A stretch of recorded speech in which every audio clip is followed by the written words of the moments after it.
ॐ नमः श्रीज्योतिराजाय विवेकानन्दशूरये सच्चित्सुखस्वरूपाय स्वामिने तापहारिणे।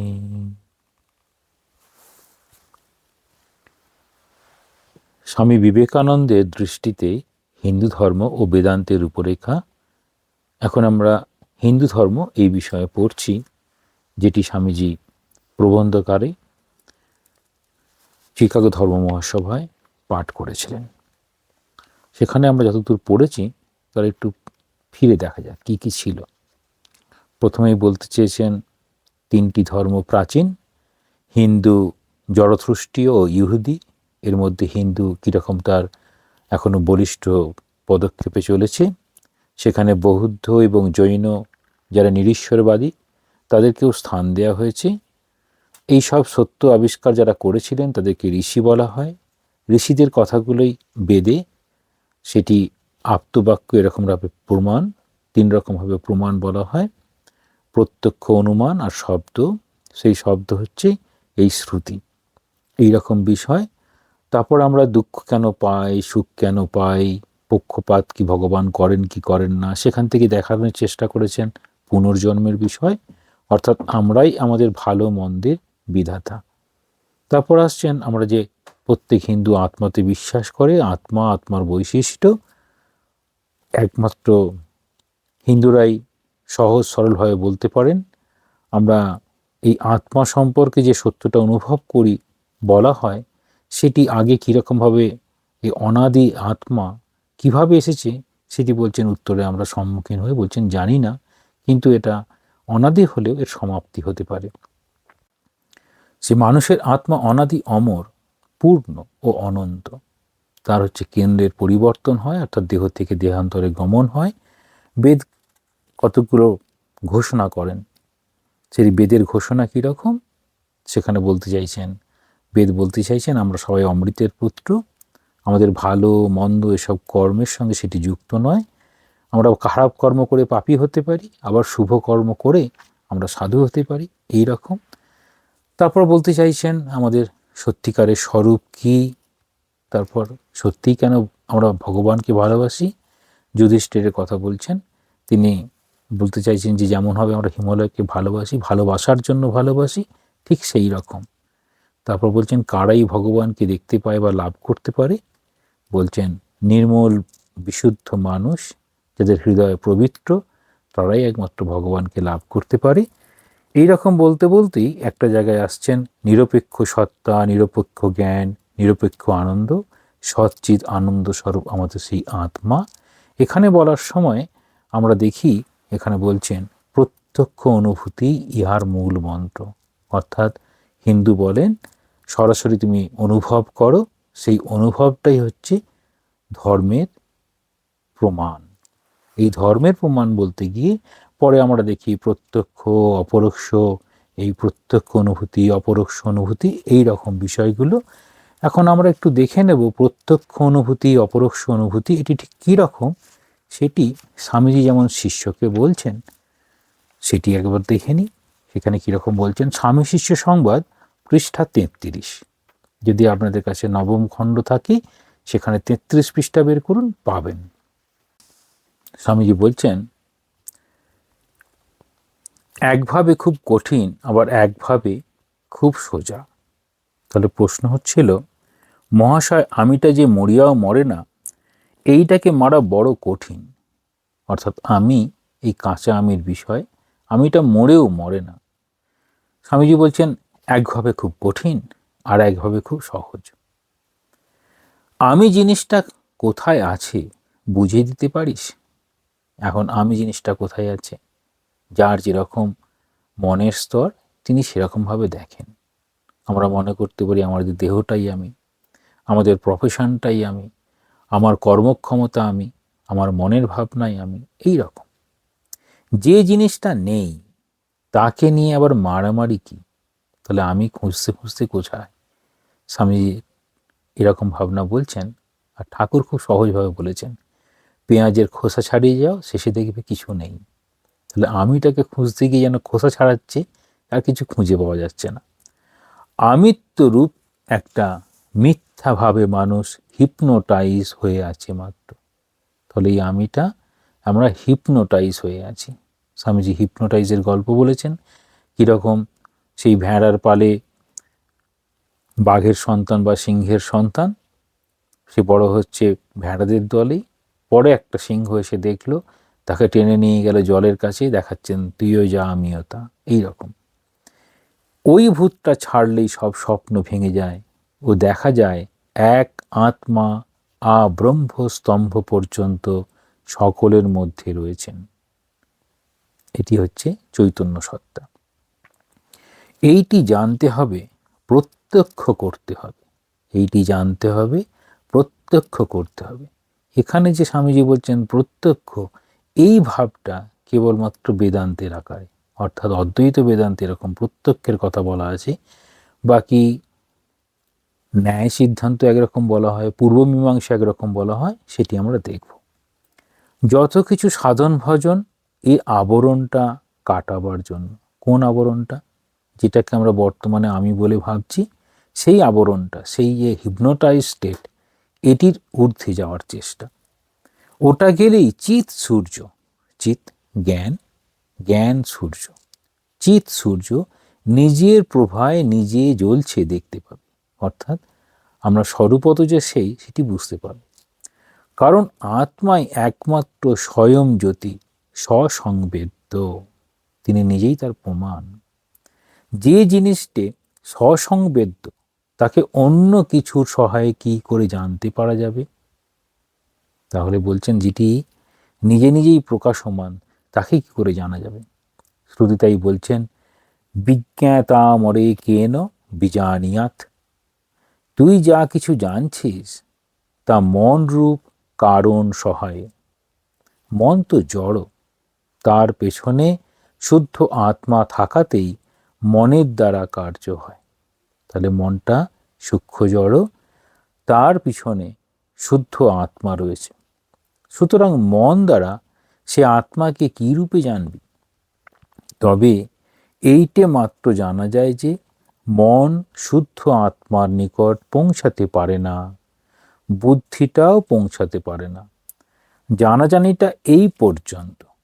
তারপর মন যখন বৃত্তিহীন হয়, এটা খুব কঠিন অবস্থা, মন যখন বৃত্তিহীন হয়, এটি আবার যোগ বাসিষ্ঠ সাথে খুব সুন্দরভাবে বাসনা উপসম্পর্করণে খুব সুন্দরভাবে বলা হয়েছে, মন যখন বৃত্তিহীন হয় তখনই মনের লোভ হয় এবং তখনই আত্মা প্রত্যক্ষ হন। এই অবস্থাকেই ভাষ্যকার শঙ্কর অপরোক্ষ অনুভূতি বলে বর্ণনা করেছেন। তাহলে এখানে বলছেন আত্মা প্রত্যক্ষ হন। তাহলে প্রত্যক্ষ হচ্ছে সাধারণভাবে যে প্রত্যক্ষ বলি সেই প্রত্যক্ষ নয়। তাহলে আমরা প্রত্যক্ষ আর অপরোক্ষ অনুভব এটা যে কীভাবে হয় সেটি আমরা একটু বিশদভাবে দেখব। বিশদভাবে দেখার জন্য প্রথমে আমরা একটু যোগ বাসিষ্ঠ দেখি। যোগ বাসিষ্ঠ স্যার আমি যে বই থেকে পড়ছি সেটি স্বামী ধীরেশানন্দ অনুবাদ ও ব্যাখ্যাতা, তার 116 পৃষ্ঠায় রয়েছে। সেখানে বলছেন প্রত্যক্ষ ও অপরোক্ষ। এখন দেখাবেন এই দুইটি শব্দ সাধারণত একই অর্থে ব্যবহার হয়, সাধারণ অর্থে একই রকম ব্যবহার হয়, কিন্তু ইহাদের মধ্যে একটু ভেদ আছে, একটু পার্থক্য আছে। নৈয়ায়িকেরা অর্থাৎ ন্যায়, সেখানে কীরকম বলা হয়, বিষয় ও ইন্দ্রিয়ের সন্নিকর্ষজনিত প্রত্যক্ষ প্রমা মানেন। এই প্রমা আর অপ্রমা, একটা যথার্থ প্রমাণকে বলা হয় প্রমা, আর অপ্রমা যেখানে যথার্থ প্রমাণ করা যায় না। তাহলে প্রত্যক্ষ প্রমাণ মানেন। বেদান্তীরা তাহা মানেন না। বেদান্তীরা বলবেন এই ইন্দ্রিয় দিয়ে হয় না, আমরা দেখব বিস্তারিত। তাহাদের মতে ইন্দ্রিয়ার্থ সন্নিকর্ষকে প্রত্যক্ষ প্রমার হেতু বলিলে সুখ দুঃখাদিতে ব্যভিচার হয়। সুখ এবং দুঃখ আমরা দেখা যায় না, কিন্তু অনুভবগম্য, বাকি জিনিসটি বোঝা যায়। একই বিষয় একজনের কাছে দুঃখ তৈরি করতে পারে, আবার সেই বিষয়টা অন্যের কাছে সুখ তৈরি করতে পারে। কারণ সুখ দুঃখ প্রত্যক্ষ হইলেও সেখানে ইন্দ্রিয়ার্থ সন্নিকর্ষ নাই, সরাসরি ইন্দ্রিয়ের সন্নিকর্ষ নাই। অতএব বেদান্তবাদীরা অপরোক্ষ শব্দ ব্যবহার করেন। প্রমাণ চৈতন্য সহ বিষয় চৈতন্যের অথবা প্রমাতৃ চৈতন্য সহ বিষয় চৈতন্যের অভেদকেই তাহারা অপরোক্ষের হেতু বলেন। এটি আবার বেদান্ত পরিভাষা আরো বিস্তারিত রয়েছে। আমরা একটু ভারতীয় দর্শন সেখান থেকে দেখব।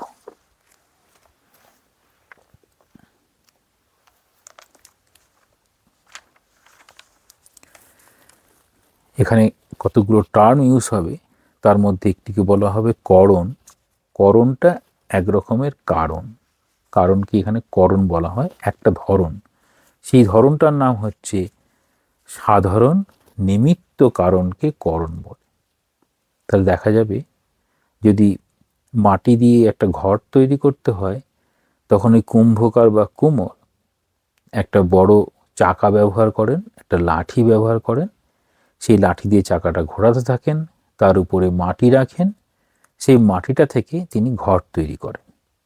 তাহলে নিমিত্ত কারণ হিসাবে নিমিত্ত আর উপাদান, উপাদান হচ্ছে মাটি, নিমিত্ত হচ্ছে এই কুম্ভকার, কিন্তু তার সঙ্গে আর যে যুক্ত হয়েছে চাকা, তার সঙ্গে লাঠি, তার সঙ্গে জল ব্যবহার হচ্ছে, এই যে বিভিন্ন জিনিস যেগুলো তার আনুষঙ্গিক উপকরণ, ওটি তৈরি করার জন্য যা কিছু লাগে, তাহলে সেইগুলো সবগুলো না নিয়ে কেবলমাত্র প্রধান যেটি ছাড়া ওটি সম্ভব নয়।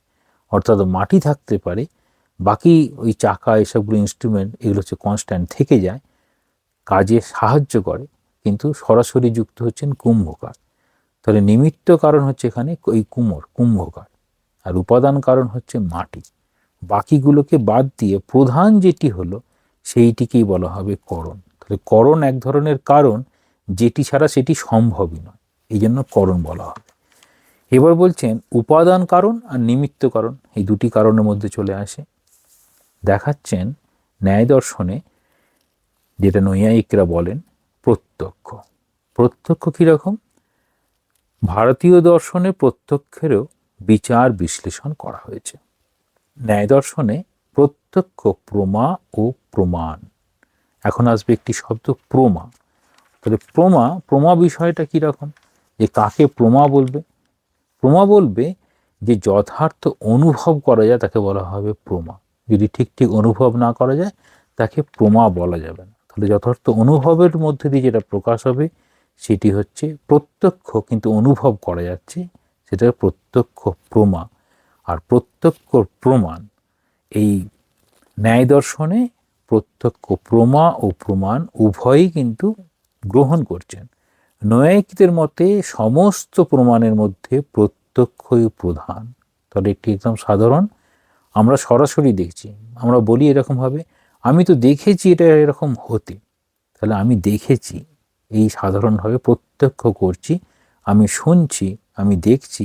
কিন্তু অদ্ভুত এখানেই বলা হবে আমি একটা ফুল দেখছি, সেখান থেকে কোনো গন্ধ আসছে না, গন্ধটাকে দেখা যাচ্ছে না, একটা ফুল আছে গন্ধ আসছে না, সেখান থেকে সে প্রমাণে এসে পৌঁছাবে যে ফুলটি হয়তো হয় আর্টিফিশিয়াল হবে বা অনেক পুরনো হবে। তো প্রথমত প্রত্যক্ষ ভিন্ন অন্য কোনো প্রমাণ হয় না। তাহলে যে জিনিস পূর্বে কখনোই প্রত্যক্ষ করিনি তা অনুমান করা যায় না। আমরা বলি অনুমান প্রমাণ। তাহলে অনুমান করার জন্য আগে বিষয়টা জানতে হবে, দেখতে হবে। সেই জন্য বলছেন প্রত্যক্ষ না করলে সম্ভব নয়। সমস্ত প্রমাণের মধ্যে প্রত্যক্ষই হচ্ছে প্রধান। দ্বিতীয় কারণ হিসাবে নৈয়ায়িকরা বলেন প্রত্যক্ষই সমস্ত জ্ঞানের চরম প্রমাণ। প্রত্যক্ষটাই হচ্ছে চরম প্রমাণ, তাছাড়া সম্ভব নয়। আর অনুমানলব্ধ জ্ঞান এবং শব্দ জ্ঞান প্রত্যক্ষ জ্ঞানের দ্বারা প্রমাণিত হওয়ার অপেক্ষায় থাকে। তাহলে শব্দ জ্ঞান, দৃশ্য জ্ঞান বা স্পর্শ জ্ঞান যা কিছু হলো শেষে কি আসবে?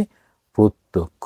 একদম যদি দেখা যায় একটাকে দেখতে মনে হচ্ছে লোহা, তারপরে হাত দিয়ে দেখা গেল তারপরেও সংশয়, তারপর চুম্বক দিয়ে দেখা গেল। যতক্ষণ না একদম প্রমাণ দিয়ে সিদ্ধ হচ্ছে ততক্ষণ সে বলবে সব কিছু তার অনুমান। তো কোনো কোনো বিষয় আছে সেটি শুধু কেবলমাত্র দেখে হয় না, তখন শুনতে হয়। যেমন ধাতুর সঙ্গে ধাতু ধাক্কা লাগলে একটা আওয়াজ হয়, একটার সঙ্গে একটা আঘাত করলে সেই আওয়াজ দিয়ে বোঝা যাবে সেটা ধাতুই কিনা। তাহলে এরকম বলছেন প্রত্যক্ষ জ্ঞান কখনো ভুল হয় না। প্রত্যক্ষ জ্ঞানটা এমনই, সেটি ভুল হয় না। সেই জন্য কি লাগে বলছেন, ইন্দ্রিয়ার্থ সন্নিকর্ষজন্যম জ্ঞানম প্রত্যক্ষম। ইন্দ্রিয়ের সঙ্গে তার গ্রাহ্য বিষয়ের সন্নিকর্ষরূপ সম্বন্ধের ফলে উৎপন্ন জ্ঞানই হচ্ছে প্রত্যক্ষ। তাহলে এখানে একদম সাধারণভাবে আমরা বিজ্ঞানের ক্ষেত্রে বা বাস্তব জীবনে যা দেখি সেইগুলোই হচ্ছে প্রত্যক্ষ। এই ন্যায়শাস্ত্রে এবার বলা হবে দুরকম জিনিসকে বলা হবে। একটা হচ্ছে চক্ষু ইত্যাদি বহিরিন্দ্রিয়, আর একটা অন্তরিন্দ্রিয় মন। এখানে একমাত্র 6টি ইন্দ্রিয় ধরা হয়েছে। তাহলে বলছেন অন্তরিন্দ্রিয় মনের বিষয় হল সুখ দুঃখ সবিকল্প জ্ঞান, ইচ্ছা দেশাদি, তত্তৎ আশ্রিত সুখোত্তাদি জাতি এবং সুখাদির অধিকরণ আত্মা। এ সমস্ত বিষয়ের সঙ্গে মনরূপ ইন্দ্রিয়ের সন্নিকর্ষরূপ সম্বন্ধের ফলে যে জ্ঞান উৎপন্ন হয় তাকে বলা হয় প্রত্যক্ষ। তাহলে বলছেন বহিরিন্দ্রিয় আর অন্তরিন্দ্রিয় দিয়ে যা কিছু প্রত্যক্ষ করতে পারলো সেটি হয়ে গেল, জানতে পারলো, জ্ঞান যখন উৎপন্ন হলো সেটি হচ্ছে প্রত্যক্ষ। এবার বলবেন ইন্দ্রিয়ত্ব ধর্মবিশিষ্ট ইন্দ্রিয়ের সঙ্গে তত্তৎ গ্রাহ্য বিষয়ের সন্নিকর্ষের ফলে উৎপন্ন জ্ঞানই হলো প্রত্যক্ষ। তাহলে যেটি যার বিষয়, চোখের বিষয় হলে দৃশ্য হবে, শব্দ হচ্ছে কানের, তার সঙ্গে যুক্ত হবে আবার মন। মন ওটা গিয়ে ঠিক করে দেবে এটা ঠিক কিনা। আর যদি মনটা না থাকে তখন সে কাজ করতে পারে না। এবার বলছেন নব্য মত, নব্য নৈয়ায়িক মত। সেখানে কি বলছেন? সেখানে বলছেন ইন্দ্রিয়জন্যম জ্ঞানম প্রত্যক্ষম। নব্যমতে ব্যাপার বিশিষ্ট কারণই হলো করণ। প্রত্যক্ষ স্থলে করণ হলো ইন্দ্রিয় এবং ব্যাপার হলো সন্নিকর্ষ বা ইন্দ্রিয়ার্থ সম্বন্ধ। তাহলে একটা বিষয় আছে, সেটি ইন্দ্রিয়ের সঙ্গে যেন দেখা হলো, তখন সে বুঝতে পারল। প্রত্যক্ষে প্রাচীন ও নব্য ন্যায় সম্মত লক্ষণ দুটির মধ্যে দেখা যাচ্ছে দুটোতেই প্রত্যক্ষের উৎপত্তিতে ইন্দ্রিয়ের কারণতা স্বীকৃতি হয়েছে। অর্থাৎ ইন্দ্রিয় যদি না থাকে কাজ করতে পারবে না। এবার বলছেন ঈশ্বরের ইন্দ্রিয় নেই, অথচ ঈশ্বর সব কিছুই সবসময়ে প্রত্যক্ষ করেন। আসলে অন্য কোনো জ্ঞানের সাহায্য না নিয়ে সাক্ষাৎভাবে আমরা যা জানি তাই প্রত্যক্ষ। এই বিষয়টা কারা বলবেন? এটাই বৈদান্তিকরা বলবেন। বৈদান্তিকরা কি বলবেন? আসলে প্রত্যক্ষ কীরকম? ঈশ্বরের ইন্দ্রিয় নাই, অথচ ঈশ্বর সবসময় প্রত্যক্ষ করছেন। তাহলে জ্ঞানের সাহায্য, কোনো ইন্দ্রিয়ের জ্ঞানের সাহায্য ছাড়া আমরা যেভাবে প্রত্যক্ষ করি, যেভাবে জানতে পারি, সেটা হচ্ছে ঠিক প্রত্যক্ষ। এখানের মধ্যে পার্থক্য দেখাচ্ছেন। এবার বলেন প্রত্যক্ষ হচ্ছে দুই প্রকার হয়, একটা লৌকিক, একটা অলৌকিক। এখন লৌকিক প্রত্যক্ষ কীরকম? লৌকিক প্রত্যক্ষ মানে এই লৌকিক ব্যবহারিক জগতে যা কিছু প্রত্যক্ষ করছি সেটা হচ্ছে লৌকিক। কীরকম? চক্ষু কর্ণ নাসিকা জিহ্বা ত্বক, এই 5টি বহিরিন্দ্রিয়ের সঙ্গে বাহ্য বস্তু সন্নিকর্ষের ফলে উৎপন্ন হয়। নৈয়ায়িকদের মতে মন একটি হচ্ছে ইন্দ্রিয়, কারণ মন যুক্ত না হলে কাজ করতে পারে না। আবার সেখানে আবার এটিকে লৌকিক প্রত্যক্ষ সব মিলিয়ে 6টি তারা প্রকার ধরবে। একটা চাক্ষুষ, চোখ দিয়ে দেখা হলো, শ্রৌত শ্রুতি বা কানের দ্বারা, তারপর স্পর্শ দ্বারা, রসনা দ্বারা, ঘ্রাণ, আর হচ্ছে মানস প্রত্যক্ষ। এরকমভাবে বলা হয়। এই অলৌকিক প্রত্যক্ষ বা 3 প্রকার আছে। অলৌকিক প্রত্যক্ষ, যেখানে প্রথম প্রকারের নাম হবে অলৌকিক প্রত্যক্ষে সামান্য লক্ষণ প্রত্যক্ষ। সেই সামান্য লক্ষণ প্রত্যক্ষ সেখানে খুব সুন্দরভাবে বলা হবে। কীরকম? যে এটা অনেক সময় আমার মনে হয় এটা তো ঠিকই আছে, অনেকটা অনুমানের কাছাকাছি, কিন্তু এটিকে আমরা ওইভাবে দেখার কথা এখানে বলছেন যে ব্যাপ্তি বা সামান্য বচনের জ্ঞান, যেখানে যেখানে ধূম সেখানে সেখানে আগুন, এই ব্যাপ্তি জ্ঞান সামান্য লক্ষণ প্রত্যক্ষ ভিন্ন সম্ভব নয়। কীরকম? যখন একটি বিশেষ ক্ষেত্রে ধূম ও অগ্নি একত্র দেখি, তখন ধূমত্ব ও অগ্নিত্ব এই সামান্যেরও প্রত্যক্ষ হয়, এবং ফলে সকল ধূমের সঙ্গে অগ্নির সম্পর্ক জানতে পারি। অন্য কোনো প্রকারে সকল ধূমের সঙ্গে অগ্নির সম্পর্ক জানার উপায় নেই। এগুলো এরকম বিভিন্ন যুক্তি দিয়ে, আরেকটি দিয়ে বলছেন যেমন এটি ঘোড়া নয় বা এটি পট নয়, তাহলে ঘোড়ার জ্ঞানটা ছিল, সেখান থেকে বলছেন যে ঘোড়ার জ্ঞান এখন আর আছে কি নেই সেটা দিয়ে প্রমাণ করা হচ্ছে এই রকম হতে পারে। তারপর বলছেন যে আমরা সবসময় সুখ লাভের চেষ্টা করি, সুখ একটা বিশেষ ধরনের আমাদের সুখত্ব একটা অনুভব, সবার সুখের অনুভব একরকম হয় না, কিন্তু আমাদের প্রত্যেকেরই জীবনের সুখ লাভের প্রচেষ্টার অর্থ ভিন্ন ভিন্ন, সেটি আমরা বুঝতে পারি। আবার বলছেন যে অলৌকিক প্রত্যক্ষের নাম হচ্ছে জ্ঞান লক্ষণ প্রত্যক্ষ। সেখানে বলছেন সুগন্ধি চন্দন কাঠ দেখছি, অথচ আমরা চন্দন কাঠ দেখছি, চন্দন যতক্ষণ না ঘষে ততক্ষণ তো তার গন্ধ বেরোয় না, তাহলে সেই সুগন্ধ কি দেখা যায় না? সুগন্ধ দেখা যায় না, কিন্তু আমরা বলি সুগন্ধ কাঠ দেখছি। তাহলে এই যে পার্থক্য হচ্ছে সেটিকে ওনারা এইরকমভাবে প্রকাশ করেছেন। এইরকমভাবে এটাতে বলা হয়। আমরা চলে আসি সাংখ্য মতে। সাংখ্য মতে প্রমাণের ক্ষেত্রে বলা হয় সাংখ্য দর্শনে প্রত্যক্ষ, অনুমান আর শব্দ। এই শব্দ বলতে আমরা জানবো যে এই আপ্ত বাক্যের যে কথাগুলো বলা হয় বেদে, ঠিক সেই রকম যে শব্দ দিয়ে ওটা প্রকাশ করা যায়। তাহলে প্রত্যক্ষ, অনুমান আর শব্দ তিনটি প্রমাণ স্বীকৃত হয়। তাহলে বুদ্ধির সাহায্যে কোনো বস্তুর নির্দিষ্ট ও নিঃসন্দিগ্ধ জ্ঞানকে এখানে বলা হবে প্রমা। তাহলে এই প্রমা মানে বিশেষভাবে প্রমাণ, সেটি কীরকমভাবে হয় যে এটা থেকে বলা হয়। এখানেও একই রকমভাবে বলা হয় ইন্দ্রিয়ের সন্নিকর্ষের ফলে যে জ্ঞান জন্মে সেটির নাম হচ্ছে প্রত্যক্ষ। তাহলে প্রত্যক্ষ এরকম বোঝা যাচ্ছে। তাহলে এই প্রত্যক্ষ সেটা হচ্ছে বিষয় ও ইন্দ্রিয়ের ফলে নিশ্চয় জ্ঞান, মানে নিশ্চয়াত্মিকা বুদ্ধি, বিষয় আর ইন্দ্রিয় মিলে একটা জ্ঞানে আসছে, সেই জ্ঞান কোনোভাবেই পরিবর্তন হয় না, সেখান থেকে এটি বলা হবে। তারপর বলছেন সাংখ্য মতে বুদ্ধি ও চৈতন্যের পারস্পরিক সম্বন্ধই হচ্ছে জ্ঞান লাভ সম্ভব। সেখানে নিয়ে আসা হবে বুদ্ধি এবং চৈতন্য। এই চৈতন্যের বিষয়টা এখানে আসে, এখানে আবার আসবে নির্বিকল্প আর সবিকল্প বলে প্রত্যক্ষের দ্বিবিধ রূপ স্বীকৃত হয়েছে। নির্বিকল্প অর্থাৎ নির্বিকল্প হচ্ছে একটি ভাব, যে ভাবটি সবিকল্পে প্রয়োগ হয়। যেমন প্রথমে আমরা সবাই একটা পাখির ধারণা তৈরি হলো, তবে পাখিটাকে দেখা মাত্রই বলছি এটা পাখি, তাহলে পাখিটাকে না দেখে পাখি একটা ধারণা তৈরি হয়েছে। সেই রকম জগতে যে সব রকম ধারণা আমাদের, এটা বলা ইনার ওয়ার্ল্ড, আমাদের মনের মধ্যে যে তার একটা একটা করে ভাব লুকিয়ে আছে, সেটি হচ্ছে নির্বিকল্প। যখনই বস্তু আসে সেটার সঙ্গে মিলিয়ে বলি সবিকল্পের ভাব, এইরকমভাবে বলা হয়। যোগ দর্শনে বলা হয় তিনটি প্রমাণ, সেখানে প্রত্যক্ষ, অনুমান, শব্দ। এই প্রত্যক্ষ, অনুমান, শব্দ দিয়ে সেখানে যোগ দর্শনের বিষয়টাকে বলা হয়। আমরা এই প্রত্যক্ষ বিষয়গুলো আরেকটু দেখব। সেখানে সাধারণভাবে এই পূর্ব মীমাংসায় বলা হয় জ্ঞান, যখন আমরা বলি জ্ঞান, ঠিক জ্ঞান বললে বোঝানো যায় না যে তিনি এটা দিয়ে কী বলতে চাইছেন। সাধারণ অর্থে আমরা যে খ্যাতি কথাটা ব্যবহার করি, যখন মানুষের কোনো একটা বিষয় সম্পর্কে খ্যাতি রূপে প্রকাশ পায়, তখন বোঝা যায় যে তিনি ওই জ্ঞানে বেশ কিছু দূর পৌঁছেছেন, তারপর তার খ্যাতিতে মানুষ জানছেন। এই খ্যাতি আর অখ্যাতি যেটা হচ্ছে জ্ঞান নয়, এখানে ওই খ্যাতি আর অখ্যাতি বলে বলা হয়। খ্যাতি বলতে জ্ঞান, অখ্যাতি মানে হচ্ছে জ্ঞান নয়।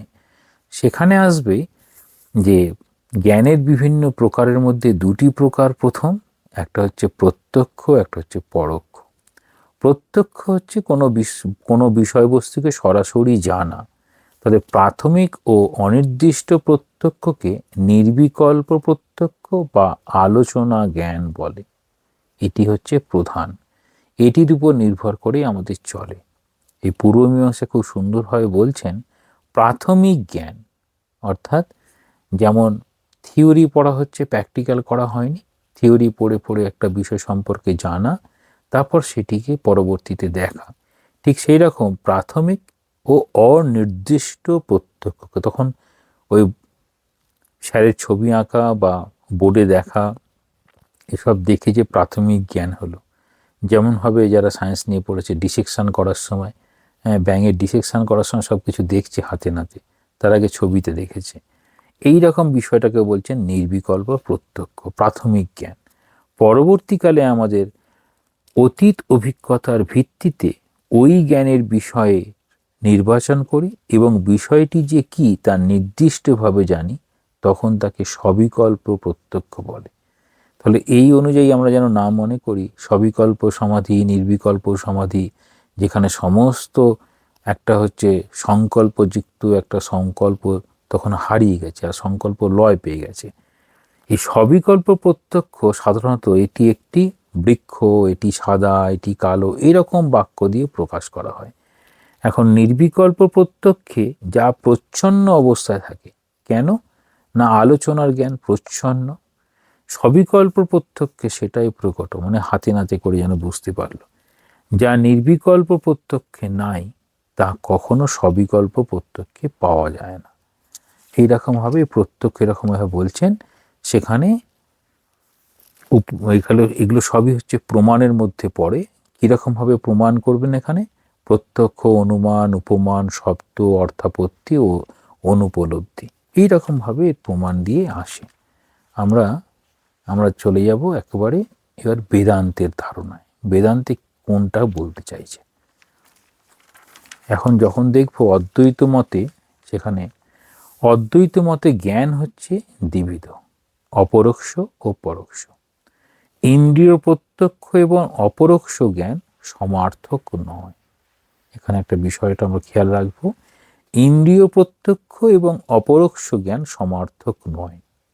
ইন্দ্রিয় প্রত্যক্ষ ছাড়াও অপরোক্ষ জ্ঞান হতে পারে। তাহলে ইন্দ্রিয়ের যোগাযোগ ছাড়াও জ্ঞান হতে পারে। এই যে আমাদের ঠাকুর বলছেন যেমন ব্রহ্ম কখনো এটো হয়ে যায়নি, তাহলে ইন্দ্রিয় প্রত্যক্ষ করতে পারছেন অথচ জ্ঞান হচ্ছে, সেটি হচ্ছে এই অপরোক্ষ। ওরকম হয়, অপরোক্ষ জ্ঞান হতে পারে। কতগুলো শর্তের মাধ্যমে অপরোক্ষ জ্ঞান হয় তার কারণ বলছেন, খুব সাধারণ বিষয়গুলো।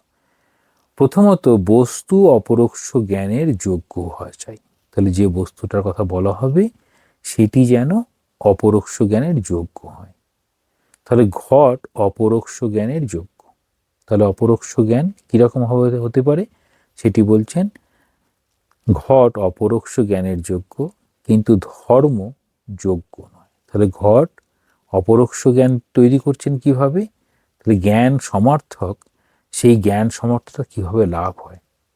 দ্বিতীয়ত, বস্তু জ্ঞানকালে উপস্থিত থাকা চাই। যে ঘট এখানে নেই তা অপরোক্ষ জ্ঞান হতে পারে না। তাহলে এটিকে থাকতে হবে। যে আত্মা আছে তাকে অনুভব করা যায়, আত্মা না থাকলে তাকে অনুভব করা যায় না। তাহলে আত্মা আছে, তাকে অনুভব করা যায়। এই ঘট একটা অপরোক্ষ জ্ঞানের যোগ্য। ঘট আছে, আমরা কীরকম বলি, 4টে ক্লাসরুম আছে স্কুলের, 3টে ক্লাসরুমেতে table, chair, bench, high bench, low bench, blackboard, আমরা বলি এইগুলো সব ক্লাসরুম। পাশেরটায় গিয়ে বলবো, ও এখানে তো, এটা তো ক্লাসরুমে, কিন্তু এগুলো নেই। তাহলে ক্লাসরুম ধরে নিয়ে তারপরে নেই, অভাব যুক্ত হয়ে গেল, এই ভাব আর অভাব। ঠিক সেরকম ঘট অপরোক্ষ জ্ঞানের যোগ্য, মানে ঘটটি রয়েছে, তাই জন্য তার জ্ঞানটি লাভ করা সম্ভব। তৃতীয়ত হচ্ছে, জ্ঞাতা ও জ্ঞানের বিষয়ের মধ্যে বৃত্তি সংযোগ হওয়া চাই। বাহ্য বিষয়ের ক্ষেত্রে অন্তঃকরণ ইন্দ্রিয় পথে বহির্গত হয়ে বিষয়াকারে আকারিত হয়, কিন্তু সুখ, দুঃখ প্রভৃতি আন্তর অবস্থার ক্ষেত্রে অন্তঃকরণ বহির্গত হয় না, স্বস্থানে থেকেই বৃত্তিরূপ গ্রহণ করে। তাহলে বলতে চাইছেন যে আমরা এই আমাদের যে বাইরের জগৎ আর মনের ভেতরে মনের জগৎ, যেখানে ঠিক ঠিক বস্তুটাকে দেখার পরেই তার সঙ্গে তুলনা করে তার কথাটা বলা হয়, যে এটি পেন, এটি টেবিল, টেবিলটা দেখে ও এটা এইরকম ধরনের টেবিল হয়, এটা টেবিল, ও এটাও একটা কুকুর, আচ্ছা এটাও একটা গরু, এই যে আমরা তুলনা করে বলছি, তাহলে সেখানে গিয়ে স্বস্থানে গিয়ে ওরকম বৃত্তি তৈরি করলো, সেখান থেকে এলো। এবার অপরোক্ষ জ্ঞান, সেটি হচ্ছে দ্বিবিধ, একটা হচ্ছে সবিকল্প, একটা হচ্ছে নির্বিকল্প। এই বিষয়ে পরের দিকে বলছেন অপরোক্ষ জ্ঞান আর এই অপরোক্ষ জ্ঞানের বিষয়টা। তাহলে এই অপরোক্ষ জ্ঞান যখন আসবে তখন কি কি থাকবে? তাহলে অপরোক্ষ জ্ঞান সেখানে বলছেন অদ্বৈত মতে ইন্দ্রিয়জন্য প্রত্যক্ষ এরূপ বলা অনুচিত। তাহলে অদ্বৈত মত যখন নেবে তখন বলছে ইন্দ্রিয় আছে বলেই প্রত্যক্ষ করতে পারছি, এটি বলা অনুচিত। কারণ প্রত্যক্ষ যদি ইন্দ্রিয়জন্য হয় তবে ন্যায় মতে মন ইন্দ্রিয় বলে, অবশ্যই অদ্বৈত মতে মন ইন্দ্রিয় নয়। এবার বলছেন অনুমিতি প্রভৃতি জ্ঞানও মনোজন্য এদের প্রত্যক্ষ বলতে হয়। ঈশ্বর জ্ঞান ইন্দ্রিয়জন্য নয় বলে তা প্রত্যক্ষাত্মক হতে পারে না। তাহলে প্রশ্ন হবে অদ্বৈত মতে প্রত্যক্ষত্ব ব্যবহারের প্রযোজক কি? এর উত্তরে বক্তব্য এই, প্রত্যক্ষ স্থলে জ্ঞান, জ্ঞানের করণ বা জ্ঞানের কারণ ও জ্ঞানের বিষয়, এই তিনটিকেই প্রত্যক্ষ বলা হয়। তাহলে এই তিনটিকে নিয়ে প্রত্যক্ষ বলা হবে। সেখানে বলছেন জ্ঞান, জ্ঞানের কারণ আর জ্ঞানের বিষয়, যেটি বলছেন জ্ঞান, জ্ঞেয়, জ্ঞাতা, এইরকম ধরনের ভাবে প্রকাশ করে। এবার আসবে এই প্রত্যক্ষ দুভাবে হচ্ছে, একটি সবিকল্প, একটি নির্বিকল্প। যে জ্ঞান বৈশিষ্ট্য অবগাহী অর্থাৎ বিশেষ্য বিশেষণ সম্বন্ধ, তা সবিকল্প। তাহলে বিশেষ্য বিশেষণ সম্বন্ধ হলে সবিকল্পক হবে। যেমন আমি ঘট জানছি বা ঘট দেখছি, যেমন আমি ভগবানের স্বরূপ কল্পনা করে আমি তাকে স্বপ্নে দেখা বা তাকে দেখা এরকম যেন দেখছি, এই জ্ঞান যা সংসর্গানুবগাহী অর্থাৎ বিশেষ্য বিশেষণের সম্বন্ধকে বিষয় করে না, তা নির্বিকল্প জ্ঞান। সেটি কীরকম? এই সেই দেবদত্ত। তাহলে আমি যাকে দেখছি সেই দেবদত্ত, তার হয়তো 10 বছর পরে দেখছি এই সেই দেবদত্ত, তার শারীরিক অবস্থার পরিবর্তন হয়েছে, তার গলার স্বরের পরিবর্তন হয়েছে, তার শারীরিক দিক দিয়ে মানসিক দিক দিয়ে তার সব পরিবর্তন হয়ে গেছে। তবুও সেই একই দেবদত্ত, কিসের জন্য না? বলছেন তুমি সেই ব্রহ্ম ইত্যাদি বাক্যজন্য জ্ঞান, তোমার মধ্যে সেই একই আত্মা রয়েছে, সেই জন্য তুমি সেই দেবদত্ত। তাহলে এটাকে বলছেন যে নির্বিকল্পক জ্ঞান। তাহলে এখানে নির্বিকল্পক, সবিকল্পক, এই ধারণাটা এখানে এরকমভাবে বলছেন।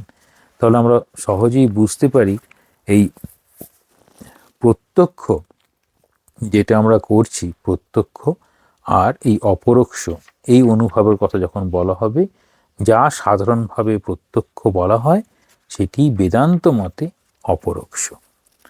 এখন আমরা বাণী রচনার 18 পৃষ্ঠা থেকে পড়ব।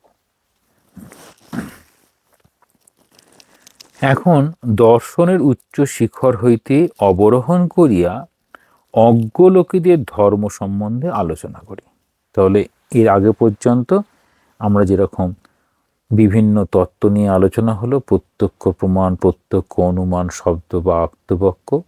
প্রত্যক্ষ সেটি অপরোক্ষ, অপরোক্ষ অনুভূতি। ন্যায় এবং বেদান্ত মতে আলাদাভাবে শব্দ প্রয়োগ করা হয়। একটা ইন্দ্রিয় ইন্দ্রিয়জনিত, আর একটা ইন্দ্রিয় সেখানে যেন পৌঁছাতে পারে না, এই রকম। এখন বলছেন প্রথমেই বলিয়া রাখি যে ভারতবর্ষে বহু ঈশ্বরবাদ নাই। তাহলে অজ্ঞ লোকেদের ধর্ম যখনই বলা হবে সেখানে বহু ঈশ্বর, বহু তাদের বলা হবে আমাদের বহু দেবতা, দেবতার বিভিন্ন গুণ, আমরা এরকমভাবে চলি, ওরকমভাবে চলি, এইরকম ইত্যাদি ইত্যাদি। সেই জন্য স্বামীজি প্রথমেই বলে রাখলেন ভারতবর্ষে বহু ঈশ্বরবাদ নাই। দেবদেবী আছেন, ঈশ্বরবাদ বহু নাই। প্রতি দেবালয়ের পার্শ্বে দাঁড়াইয়া যদি কেহ শ্রবণ করে, তাহা হইলে শুনিতে পাইবে পূজক দেববিগ্রহে ঈশ্বরের সমুদয় গুণ, এমনকি সর্বব্যাপিত্ব পর্যন্ত আরোপ করিতেছে। তাহলে সেই দেবালয়ে যে দেবতার পূজা হচ্ছে তার যখন পূজা করা হয় তখন এই সমস্ত ঈশ্বরের যে গুণ সেই গুণগুলো তাকে বলা হচ্ছে। এরকম সর্বব্যাপিত্ব পর্যন্ত। ইহা বহু ঈশ্বরবাদ নয়, বা ইহাকে কোনো দেব বিশেষের প্রাধান্যবাদ বলিলেও প্রকৃত ব্যাপার ব্যাখ্যাত হইবে না। গোলাপকে যে কোনো অন্য নামই দাও না কেন, তাহার সুগন্ধ সমানই থাকিবে। এটি প্রচলিত কথা, আমরা বলি হ্যাঁ নামে চেনা যায় না, কিন্তু প্রত্যেকেই তার গুণ দিয়ে নিজেকে প্রকাশ করে। সংজ্ঞা বা নাম দিলেই ব্যাখ্যা করা হয় না। সাধারণত সংজ্ঞা নাম এসব দিয়ে ব্যাখ্যা করি, সেটি হয় না। এবার বলছেন একটা খুব সুন্দর স্বামীজি গল্প বলছেন। মনে পড়ে বাল্যকালে একদা এক খ্রিস্টান পাদ্রীকে ভারতে এক ভিড়ের মধ্যে বক্তৃতা করিতে শুনিয়াছিলাম। নানাবিধ মধুর কথা বলিতে বলিতে তিনি বলিয়া উঠিলেন, আমি যদি তোমাদের বিগ্রহ পুতুলকে এই লাঠি দ্বারা আঘাত করি, তবে উহা আমার কি করিতে পারে? জনতার মধ্য হইতে একজন বলিল, আমি যদি তোমার ভগবানকে গালাগালি দিই, তিনিই বা আমার কি করিতে পারেন? পাদ্রী উত্তর দিলেন, মৃত্যুর পর তোমার শাস্তি হইবে। সেই ব্যক্তিও বলিল, তুমি মরিলে পর আমার দেবতাও তোমাকে শাস্তি দিবেন। এই রকম মানে হচ্ছে এটিকে বলছেন অজ্ঞ লোকেদের ধর্ম। সেটি বলতে গিয়ে ওরকম একটা গল্প বলে দিলেন। ফলেই বৃক্ষের পরিচয়, বলছেন ফলেই বৃক্ষের পরিচয়। যেমন আমাদের আচার আচরণ ভাবনায় যেরকম ভাবনা সেরকম আচার আচরণ, যেরকম যেরকম আমি ভাববো, যেরকম যেরকম ধর্মকে গ্রহণ করব সেরকমভাবে প্রকাশ পাবে। যখন দেখি যে ইহাদিগকে পৌত্তলিক বলা হয়, তাহাদের মধ্যে এমন সব মানুষ আছেন যাহাদের মতো নীতিজ্ঞান, আধ্যাত্মিকতা ও প্রেম কখনো কোথাও দেখি নাই, তখন মনে এই প্রশ্ন উদিত হয়, পাপ হইতে কি কখনো পবিত্রতা জন্মাতে পারে? তাহলে স্বামীজি ওখানে গিয়ে বলছেন, সেই জন্য তাদের যে ধারণা, তাদের ধারণাগুলো যেমন হবে প্রচলিত হয়েছে, হিন্দু ধর্ম মানে হচ্ছে তারা পৌত্তলিক। তাহলে পৌত্তলিক, কিন্তু তাদের মধ্যে এইরকম নীতিজ্ঞান, আধ্যাত্মিকতা, প্রেম যেটা কোথাও দেখি না। তাহলে প্রশ্ন হয়, তারা যদি পুতুল পূজা করে পাপ করে, তাহলে এরকম পবিত্র হলো কি করে? এবার স্বামীজি বলছেন, একটা প্রশ্ন ছুঁড়ে দিলেন। তারপরেই বলছেন, কুসংস্কার মানুষের শত্রু বটে। তার মধ্যে কুসংস্কারগুলো শত্রু, কিন্তু ধর্মান্ধতা আরও খারাপ। তাহলে তারা আমাদেরকে কুসংস্কার বলছে ঠিকই, কিন্তু যীশু খ্রিস্টের পূজা না করলে তোমার কিছু হবে না, এই যে ধারণা, সবাইকে ওই একই মতে চলতে হবে। স্বামীজি এক এক জায়গায় বলেছেন সবাইকে একই কোট পড়তে হবে, এরকম কেন? তাহলে বলছেন ধর্মান্ধতা আরও খারাপ। খ্রিস্টানরা কেন গির্জায় যান? ক্রুশি বা এত পবিত্র কেন? প্রার্থনার সময় কেন আকাশের দিকে তাকানো হয়? প্রশ্ন করছেন সবগুলো। তাহলে যে যেখানে জন্মগ্রহণ করেছে, যার যেরকম ভাব নিয়ে তারা অনন্তের উপাসনা করতে পারে সেটিই করছে। ক্যাথলিকদের গির্জায় এত মূর্তি রহিয়াছে কেন? প্রোটেস্ট্যান্টদের মনে প্রার্থনাকালে এত ভাবময় রূপের আবির্ভাব হয় কেন? হে আমার ভাতৃবৃন্দ, নিঃশ্বাস গ্রহণ না করিয়া জীবন ধারণ করা যেমন অসম্ভব, তাহলে একটা অসম্ভব বলছে, নিঃশ্বাস গ্রহণ না করিয়া জীবন ধারণ করা যেমন অসম্ভব, চিন্তাকালে মনোময় রূপ বিশেষের সাহায্য না লওয়াও আমাদের পক্ষে সেই রূপ অসম্ভব। তাহলে বলছেন কে এইরকম রূপ ছাড়া ভাবতে পারবে? তাহলে চিন্তাকালে মনোময় রূপ বিশেষের সাহায্য না লওয়াও আমাদের পক্ষে সেই রূপ অসম্ভব। কিন্তু যারা ওই তোতাপুরী যখন ঠাকুরকে জিজ্ঞাসা করেছিলেন যে ঘটি সবসময় মাজতে হয় প্রতিদিন, এই ঘটিটা যদি সোনার হয়ে যায়, ঘটি যদি সোনার হয়ে যায়, অর্থাৎ ওই রকম যদি অনুভব হয় সব কিছুই চৈতন্যময়, তখন আর আলাদা করে এইরকম রূপের কোনো প্রয়োজন হয় না। তো সর্বভূতেই তিনি ঈশ্বরই দেখছেন। ভাব অনুষঙ্গ নিয়ম অনুসারে জড়মূর্তি দেখিলে মানসিক ভাব বিশেষের উদ্দীপন হয়। তাহলে কি বলছেন, আমরা সুন্দর সুন্দর দেবদেবীর মূর্তি দেখব তো সুন্দর সুন্দর ভাব আসবে। বিপরীত ক্রমে মনে ভাব বিশেষের উদ্দীপন হইলে তদনুরূপ মূর্তি বিশেষও মনে উদিত হয়। তাহলে যেমন ভাব দেখব তেমন সেরকম মনে রূপ মনে ভাবের উদ্দীপন হবে। যেমন অনেক সন্ধ্যার পরে অনেক ভূতের গল্প শুনলাম, তো ঘুমটা হঠাৎ ভেঙে গেল, অন্ধকার ঘর, তাহলে ভূতগুলোই যেন আমার সঙ্গে ঘুরে বেড়াবে, এরকম হতে পারে। আবার যদি সন্ধ্যার পরে ঠাকুরের খুব নাম হলো, ঠাকুরের বিভিন্ন জীবনের ঘটনা শোনা হলো, যে লীলা চিন্তন হলো, হঠাৎ করে ঘুম ভেঙে গেলে মনে হবে যেন ঠাকুরের লীলা চিন্তনে যেন দেখছি, এই রকম। তাহলে ভাব অনুষঙ্গ অনুযায়ী আমাদের এই ভাবনাগুলো ঘটে। এই জন্য হিন্দু উপাসনার সময় বাহ্য প্রতীক ব্যবহার করে। সে বলিবে তাহার উপাস্য দেবতায় মন স্থির করিতে প্রতীক সাহায্য করে। তাহলে যার যেরকম ভালো লাগে দেবদেবী, সেই সেরকম দেবদেবীকে পূজা করতে ভালোবাসবে। সে তোমাদেরই মতো জানে প্রতিমা ঈশ্বর নয়, সর্বব্যাপী। তোমাদের মতো জানে বলতে যারা এরকম পণ্ডিত মানুষ বা যারা জ্ঞানী, যারা এসব নিয়ে চর্চা করেন, তারা জানেন ঈশ্বর সেটি হচ্ছে সর্বব্যাপী।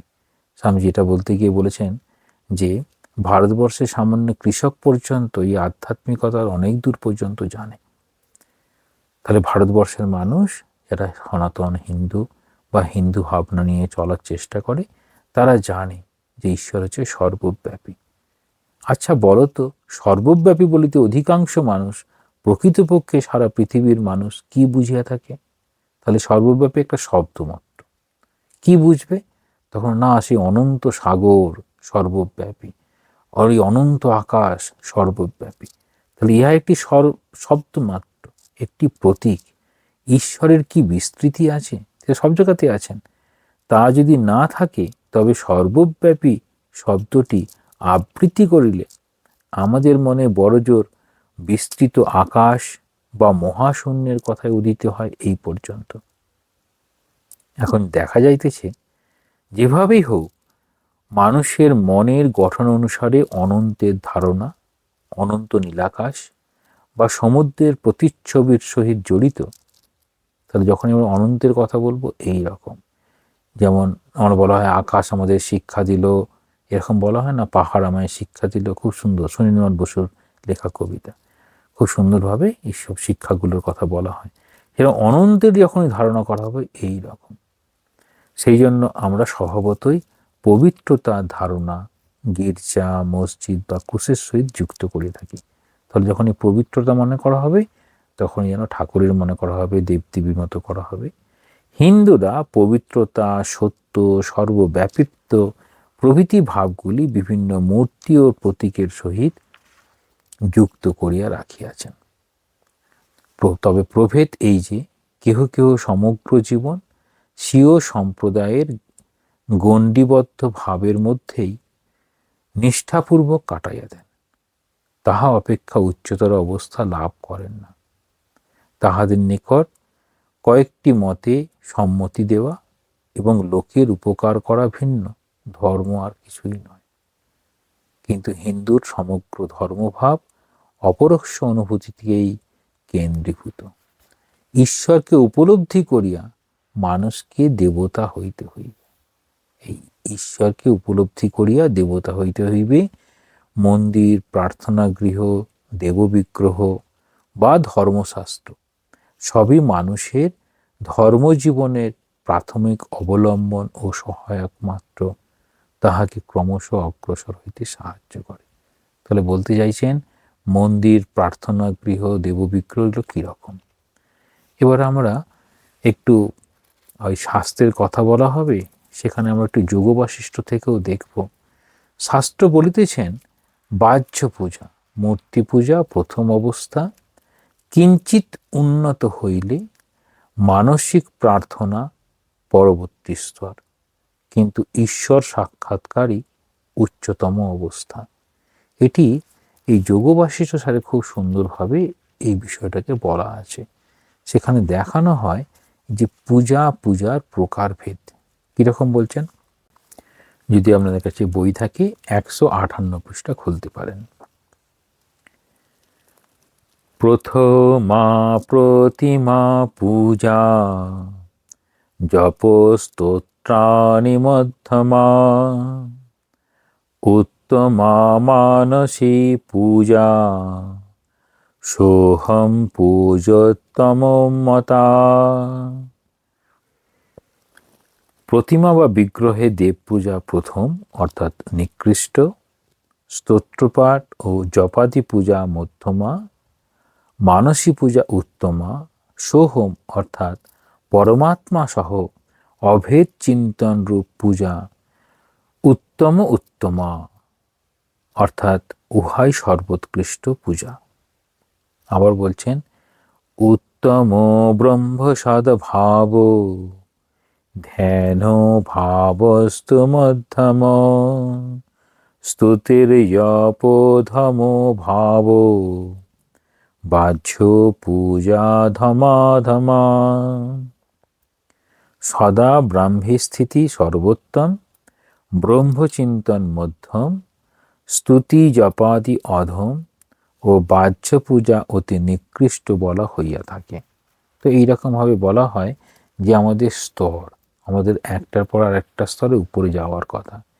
যে একাগ্র সাধক জানুপাতিয়া দেববিগ্রহের সম্মুখে পূজা করেন, লক্ষ্য করিও তিনি তোমাকে কি বলেন। সূর্য তাহাকে প্রকাশ করিতে পারে না, চন্দ্র তারা এবং এই বিদ্যুৎও তাহাকে প্রকাশ করিতে পারে না, এই অগ্নি তাহাকে কি রূপে প্রকাশ করিবে। ইহারা সকলেই তাহার আলোকে আলো প্রকাশিত বা আলোকিত। এটি কঠোপনিষদ এবং শ্বেতস্বর উপনিষদে বলা আছে। তিনি কাহারও দেববিগ্রহকে গালি দেন না বা প্রতিমা পূজাকে পাপ বলেন না। তাহলে বিচার কে করেন? তাহলে প্রকৃতপক্ষে যিনি সত্যিকারের ওই রকম অনুভবে পৌঁছেছেন তিনি একমাত্র বিচার করতে পারেন। কিন্তু আমরা সেখানে না পৌঁছেই একে অন্যের দোষারোপ করে মরি। তিনি ইহাকে জীবনের এক প্রয়োজনীয় অবস্থা বলিয়া স্বীকার করেন। শিশুর মধ্যেই পূর্ণ মানবের সম্ভাবনা নিহিত রহিয়াছে। বৃদ্ধের পক্ষে শৈশব ও যৌবনকে পাপ বলা কি উচিত হবে? অর্থাৎ এগুলি যেন একটা অবস্থা, প্রতিমা পূজা একটা অবস্থা, তারপর মানসিক প্রার্থনা, তারপরে ঈশ্বরের সঙ্গে সাক্ষাৎকার শেষ কথা। হিন্দু ধর্মে বিগ্রহ পূজা যে সকলের অবশ্য কর্তব্য তা নয়।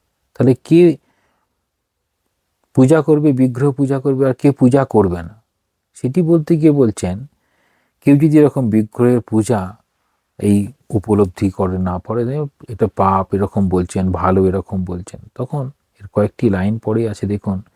হিন্দুর দৃষ্টিতে মানুষ ভ্রম হইতে সত্যে গমন করে না, পরন্তু সত্য হইতে সত্যে, নিম্নতর সত্য হইতে উচ্চতর সত্যে উপনীত হইতেছে। এরপর আমরা দেখব এখানে একটা এমন একটা কথা বলছেন, আমরা সেটিকে অনেক সময় মেনে নিতে পারি না। হিন্দুর নিকট নিম্নতম জড় উপাসনা হইতে বেদান্তের অদ্বৈতবাদ পর্যন্ত সাধনার অর্থ অসীমকে ধরিবার উপলব্ধি করিবার জন্য মানবাত্মার বিবিধ চেষ্টা। তাহলে কোনখানে পৌঁছানোর কথা বলা হচ্ছে? বেদান্তের অদ্বৈতবাদ পর্যন্ত সাধনার অর্থ অসীমকে ধরিবার। তাহলে শুরু হচ্ছে এইরকম সাধারণ পূজা জড়ের উপাসনা থেকে, আর শেষ করছেন ওই অদ্বৈতবাদের ওই উপলব্ধিতে। জন্ম, সঙ্গ ও পরিবেশ অনুযায়ী প্রত্যেকের সাধন প্রচেষ্টা নির্ভূত হয়। তাহলে আমরা যেরকম জন্ম, যেরকম সঙ্গ, যেরকম পরিবেশ, সেই অনুযায়ী হবে। প্রত্যেকটি সাধনই ক্রমোন্নতির অবস্থান। তাহলে বলছেন ওই যে শিশু, বৃদ্ধের কাছে শৈশব এবং যৌবন কি পাপ বলা উচিত হবে? অর্থাৎ একটা স্তর। প্রত্যেক মানবাত্মাই ঈগল পক্ষে শাবকের মতো ক্রমশ উচ্চ হইতে উচ্চস্তর স্তরে উঠিতে থাকে এবং ক্রমশ শক্তি সঞ্চয় করিয়া শেষে সেই মহান সূর্যে উপনীত হয়। এবার বলছেন হিন্দুরা কি আবিষ্কার করলেন? তাহলে হিন্দুরা আবিষ্কার করছেন আপেক্ষিককে আশ্রয় করিয়া নিরপেক্ষ পরম তত্ত্ব চিন্তা, উপলব্ধি বা প্রকাশ করা সম্ভব। তাহলে আপেক্ষিক, যা কিছু দেখছি আপেক্ষিক, সেখান থেকে ওই জায়গায় যাবে। তাহলে এখানে দেখাচ্ছেন যে আমরা কোনখানে রয়েছি। তাহলে যে যেখানে রয়েছে সে সেখান থেকে শুরু করবে। তাহলে শুরু করার জন্য বাইরের অবলম্বনগুলো নেবে, এই আপেক্ষিককে আশ্রয়, সেটা হচ্ছে প্রতীককে আশ্রয় করে যেন চলেছে। প্রতিমা, ক্রোশ, চন্দ্রকলা এসবগুলোকে অবলম্বন করে এগিয়ে চলার চেষ্টা করছে। এখন বলছেন ভারতবর্ষে মূর্তি পূজা বললে ভয়াবহ একটা কিছু বুঝায় না। সাধারণত মূর্তি পূজা যারা বেশি এই সেমিটিক রিলিজনের মধ্যে রয়েছে, তারা তাদের যেটা ভাবনা, সেই ভাবনাই সকলকে গ্রহণ করতে হবে। মূর্তি পূজা বিষয়টা তারা বুঝে উঠতে পারে না। তাহলে তারা সেটা মনে করে এটা যেন দুষ্কর্মের প্রসূতি, দুষ্কর্ম তৈরি হচ্ছে এই রকম। কিন্তু বলছেন হিন্দুদের অনেক দোষ আছে, অনেক বৈশিষ্ট্য আছে, কিন্তু লক্ষ্য করিও তাহারা সর্বাবস্থায় নিজেদের দেহপীড়নই করে, প্রতিবেশীর অনিষ্ট করে না।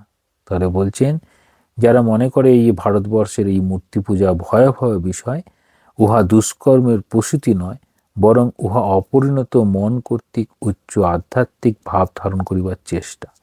এবার এই যে চেষ্টা, যারা এই বিষয়টাকে মেনে নেয় না, তারা অন্যরকমভাবে পীড়ন করে। কিন্তু বলছেন হিন্দুদের, তারা নিজেদের অবস্থায় ওই জায়গায় পৌঁছাতে পারছেন না বলে তারা নিজেদেরকে পীড়ন করেন। কোনো ধর্মোন্মাদ হিন্দু চিতায় স্বীয় দেহ দগ্ধ করিলেও ধর্মগত অপরাধের প্রতিবিধান করিবার জন্য কখনো অগ্নি প্রজ্বলিত করে না। তার মানে অন্য কাউকে পোড়ায়নি, নিজেরাই মৃত্যুবরণ করে যে আমি ওখানে পৌঁছাতে পারলাম না বলে। ইহাকে যদি তাহারা দুর্বলতা বলো, তোমরা যদি দুর্বলতা বলো, তাদেরকে বলছেন সে দোষ তাহার ধর্মের নয়, যেমন ডাইনি পোড়ানোর দোষ খ্রিস্ট ধর্মের উপর দেওয়া যায় না। অতএব হিন্দুর পক্ষে ধর্মজগৎ নানা রুচি বিশিষ্ট নরনারীর নানা অবস্থা ও পরিবেশের মধ্যে দিয়ে সেই একই লক্ষ্যের দিকে অগ্রসর হওয়া ব্যতীত আর কিছু নয়। যেটিকে স্বামীজি ওই শিব মহিম্ন স্তোত্র অনুযায়ী প্রথম দিনের ভাষণে বলেছেন, রুচিনাম বৈচিত্রাৎ ঋজুকুটিল নানা পথজুষাম, এরকমভাবে বলছেন। তো এইভাবে বলা হয় যে যার যেরকম রুচি সেই অনুযায়ী সে চলেছে, তার ওই একই লক্ষ্য। প্রত্যেক ধর্মই জড়ভাবাপন্ন মানুষের চৈতন্যস্বরূপ দেবত্বকে বিকাশ করে। আর সেই চৈতন্যকে প্রকাশ করার জন্য কীরকম আসছেন না, সেখানে এবার প্রত্যেকেই যে স্তর, কিন্তু আমরা প্রত্যেকেই ভগবানের সঙ্গে যুক্ত হয়ে আছি, সেটি শ্রীকৃষ্ণের কথা বলে বলছেন যে সূত্রে মণিগণাইব, সূত্র যেমন মণিগণের মধ্যে, আমিও সেই রূপ সকল ধর্মের মধ্যে অনুস্যূত। যাহা কিছু অতিশয় পবিত্র ও প্রভাবশালী, মানব জাতির উন্নতিকারক ও পাবনকারী, জানিবে সেখানে আমি আছি। তাহলে এখানে গীতার উল্লেখ করে বলছেন আমি কোথায় অবস্থান করছি। ব্যাস বলছেন আমাদের জাতীয় ধর্মমতের সীমানার বাইরেও আমরা সিদ্ধ পুরুষ দেখিতে পাই। তাহলে হিন্দু স্বীকার করে নেয় যে অন্যান্য দেশেও সিদ্ধ পুরুষ আছে, কিন্তু অন্যান্য ধর্ম সেটি স্বীকার করে না। এই হিন্দু ধর্মের বৈশিষ্ট্য। কেহ এরূপ প্রশ্ন করিতে পারেন, সর্বতভাবে ঈশ্বরপরায়ণ হিন্দুগণ কিভাবে অজ্ঞেয়বাদী বৌদ্ধ নিরীশ্বরবাদী জৈনদের মতো মত বিশ্বাস করিতে পারেন? বৌদ্ধ ও জৈনরা ঈশ্বরের উপর নির্ভর করেন না বটে, কিন্তু সকল ধর্মের সেই মহান কেন্দ্রীয় তত্ত্ব মানুষের ভেতর দেবত্ব বিকশিত করার দিকেই তাদের ধর্মের সকল শক্তি নিয়োজিত হয়। সেখান থেকে আসছে। কোনখান থেকে আসছেন?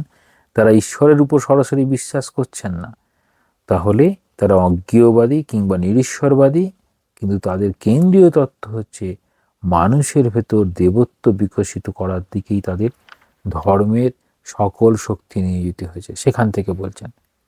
এবার আসছেন শেষের দিকে, বলছেন যে হিন্দু তাহার সব পরিকল্পনা হয়তো কার্যে পরিণত করিতে পারে নাই, মানে এখনো পর্যন্ত পারেনি। কেন না, সকলেই তো ওই তত্ত্বে পৌঁছাতে হবে, সকলকে ওই ঈশ্বরীয় তত্ত্বে পৌঁছে প্রত্যেককে পূর্ণতা লাভ করতে হবে। যতক্ষণ না হয় ততক্ষণ সেই ব্যক্তির কাছে এই ধর্মটা হচ্ছে পরিকল্পনার বিষয়। কিন্তু যদি কখনো একটি সর্বজনীন ধর্মের উদ্ভব হয়, তখন তিনি কি করবেন? তবে তাহা কখনো কোনো দেশ বা কালে সীমাবদ্ধ থাকবে না।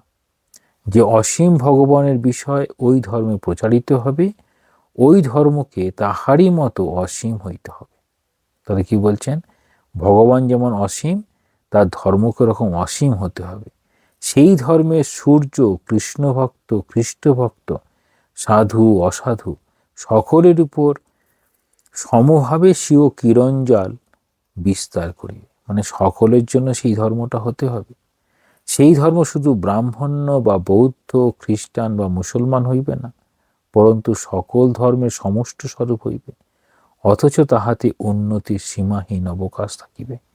তাহলে শেষের দিকে এসে স্বামীজি বলছেন, এই যে সর্বধর্ম সমন্বয়ের যে প্রস্তাবনা, সেটি কীরকম হবে, যেরকম কল্পনা করা যায়, তাহলে দেশ কালে সীমাবদ্ধ হবে না, জাতি ধর্মে সীমাবদ্ধ হবে না, সকলকে গ্রহণ করতে পারবে। স্বীয় উদারতাবশত সেই ধর্ম অসংখ্য প্রসারিত হস্তে পৃথিবীর সকল নরনারীকে সাদরে আলিঙ্গন করিবে। কাকে কাকে আলিঙ্গন করবে? পশুতুল্য হীন বর্বর মানুষ হইতে শুরু করিয়া হৃদয় ও মস্তিষ্কের গুণরাশির জন্য যাহারা সমগ্র মানব জাতির ঊর্ধ্বে স্থান পাইয়াছেন।